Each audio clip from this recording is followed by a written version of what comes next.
Hello, everybody. We are going to continue with Tuck Everlasting, Chapter 11.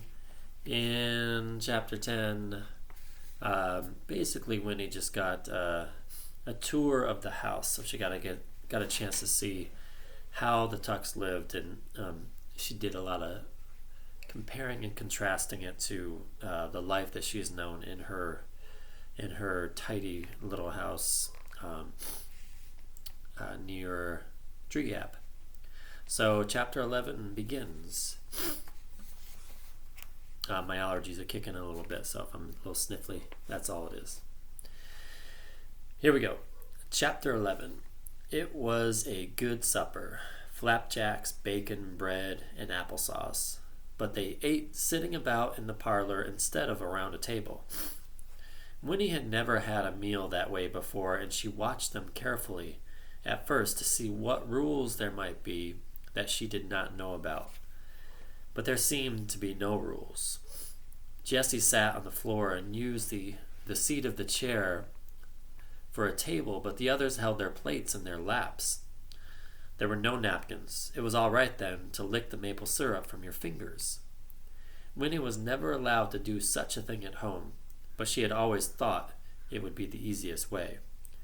And suddenly the meal seemed luxurious. After a few minutes, however, it was clear to Winnie that there was at least one rule. As long as there was food to eat, there was no conversation. All four Tucks kept their eyes and their attention on the business at hand, and in the silence given time to think, Winnie felt her elation and her thoughtless pleasure wobble and collapse.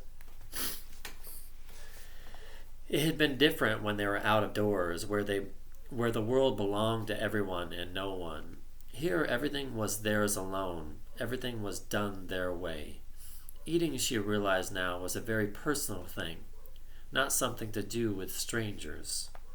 Chewing was a personal thing. Yet here she was chewing with strangers in a strange place. She shivered a little and frowned, looking round at them. That story they had told her, why, they were crazy, she thought harshly, and they were criminals. They had kidnapped her right out of the middle of her very own wood, and now she would be expected to sleep all night in this dirty, peculiar house. She had never slept in any bed but her own in her whole life. All these thoughts flowed at once from the dark part of her mind. She put down her fork and said unsteadily, "I want to go home." The Tucks stopped eating and looked at her, surprised. May said soothingly, "Why, of course you do, child. It's only natural. I'll take you home. I promised I would, soon as we've explained a bit as to why you got to promise you'll never tell about the spring. That's the only reason we brung you here. We got to make you see why."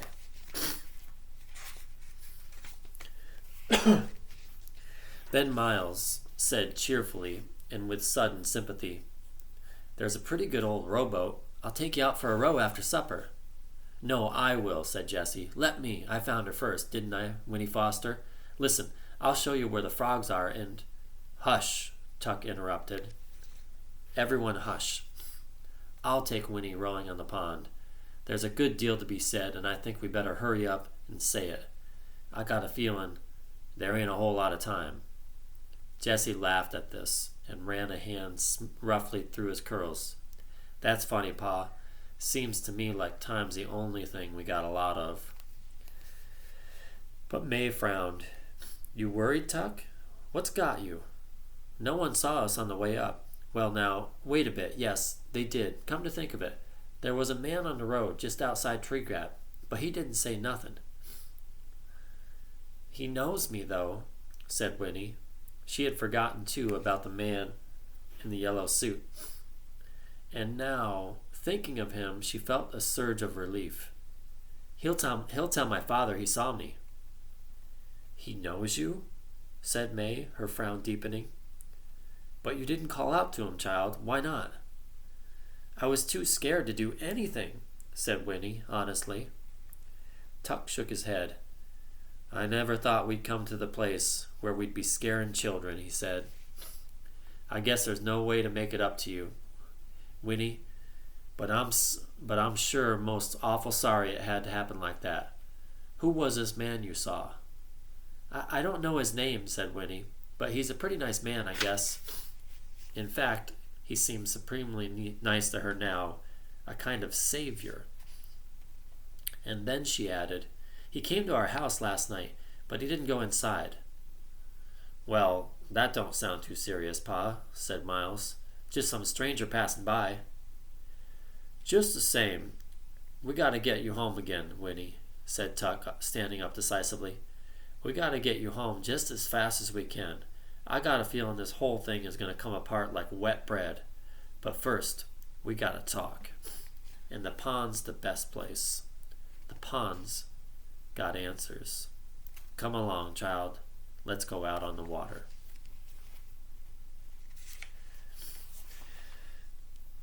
All right, that was a pretty short chapter. So, we're going to read chapter 12 as well. Chapter 12. The sky was a ragged blaze of red and pink and orange, and its double trembled on the surface of the pond like color spilled from a paint box. The sun was dropping fast now, a soft red, sliding egg yolk, and already to the east there was a darkening to purple. Winnie, newly brave with her thoughts of being rescued, climbed boldly into the rowboat. The hard heels of her button boots made a hollow banging sound against its wet boards, loud in the warm and breathless quiet. Across the pond a bullfrog spoke a deep note of warning. Tuck climbed in too, pushing off and settling the oars into their locks, dipped them into the silty bottom in one strong pull. The rowboat slipped from the bank then, silently, and glided out, tall water grasses whispering away from its sides, releasing it. Here and there the still surface of the water dimpled, and bright rings spread noiselessly and vanished. "Feeding time," said Tuck softly, and Winnie, looking down, saw hosts of tiny insects skittering and skating on the surface. "Best time of all for fishing," he said, "when they come up to feed." He dragged on the oars. The rowboat slowed and began to drift gently toward the farthest end of the pond.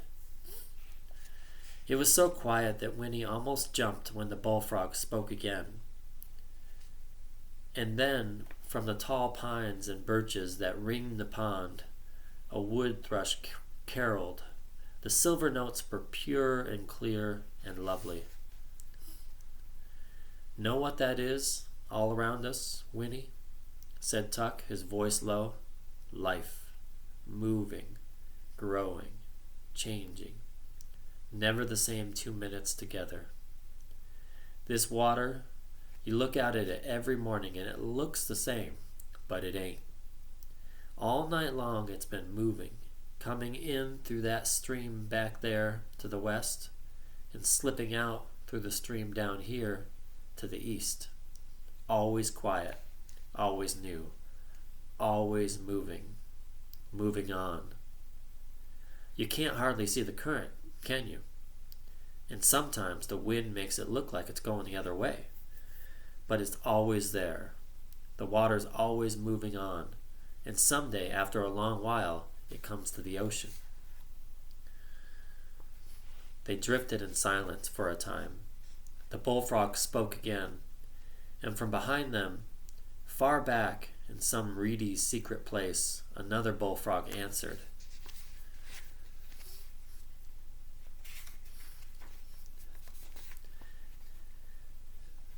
In the fading light, the trees along the banks were slowly losing their dimensions, flattening into silhouettes, clipped from black paper and pasted on the paling sky.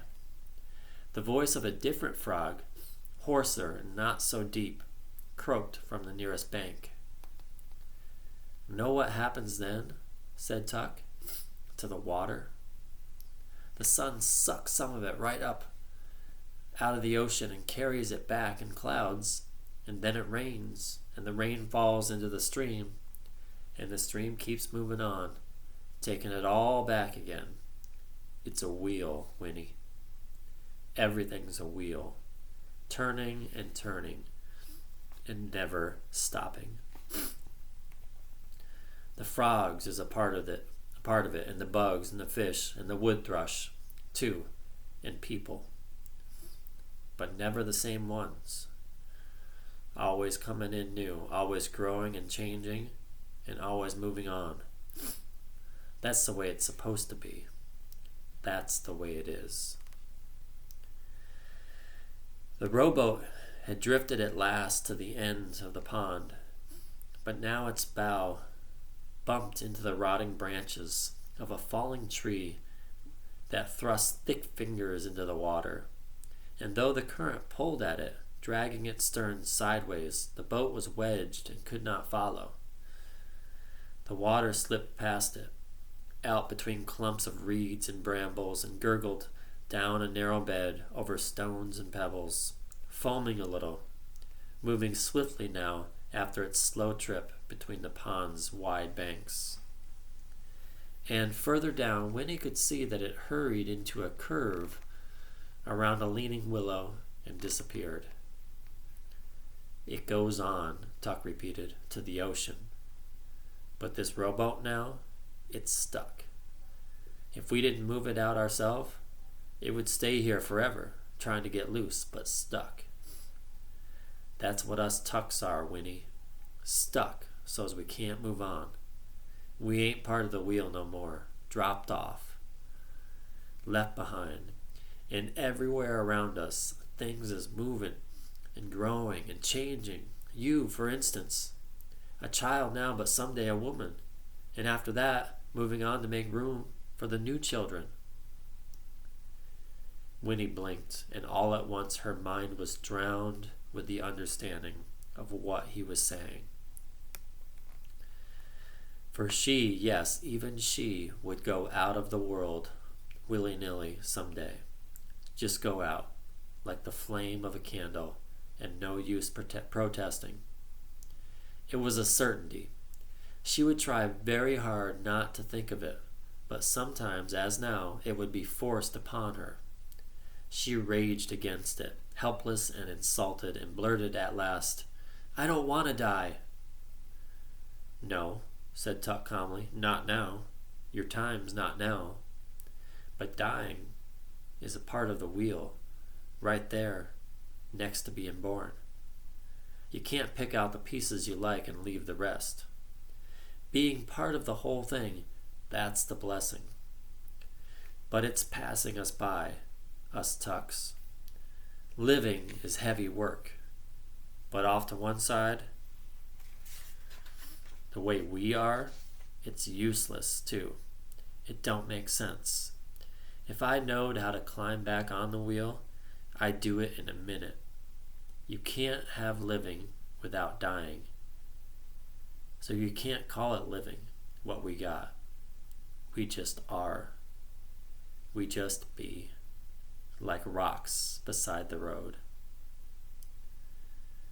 Tuck's voice was rough now, and Winnie, amazed, sat rigid. No one had ever talked to her of things like this before. "I want to grow again," he said fiercely, "and change, and if that means I gotta move on at the end of it, then I want that too. Listen, Winnie, it's something you don't find out how you feel until afterwards. If people knowed about the spring down there in Tree Gap, they'd all come running like pigs to slops. They'd trample each other trying to get some of that water. That'd be bad enough, but afterwards, can you imagine? All the little ones, little forever. All the old ones, old forever. Can you picture what that means, forever? The wheel would keep on going round, the water rolling by to the ocean, but the people would have turned into nothing. Nothing but rocks by the side of the road. 'Cause they wouldn't know till after, and then it'd be too late." He peered at her. And Winnie saw that his face was pinched with the effort of explaining. Do you see now, child? Do you understand? Oh, Lord, I just got to make you understand. There was a long, long moment of silence. Winnie, struggling with the anguish of all these things, could only sit hunched and numb. The sound of the water rolling in her ears. It was black and silky now. It lapped at the sides of the rowboat and hurried on around them into the stream. And then, down the length of the pond, a voice rang out. It was Miles, and every word across the water came clearly to their ears. Pa! Pa, come back! Something's happened, Pa! The horse is gone! Can you hear me? Someone stole the horse!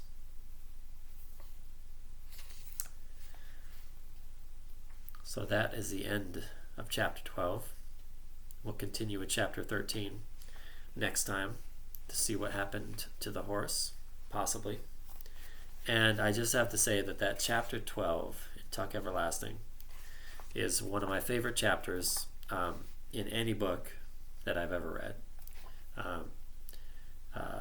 Lots of symbolism in there, metaphors in his description of the water and life and the difference between regular people and the Tucks now. So I want you to be thinking about that, what his message was to Winnie, and we'll see you next time.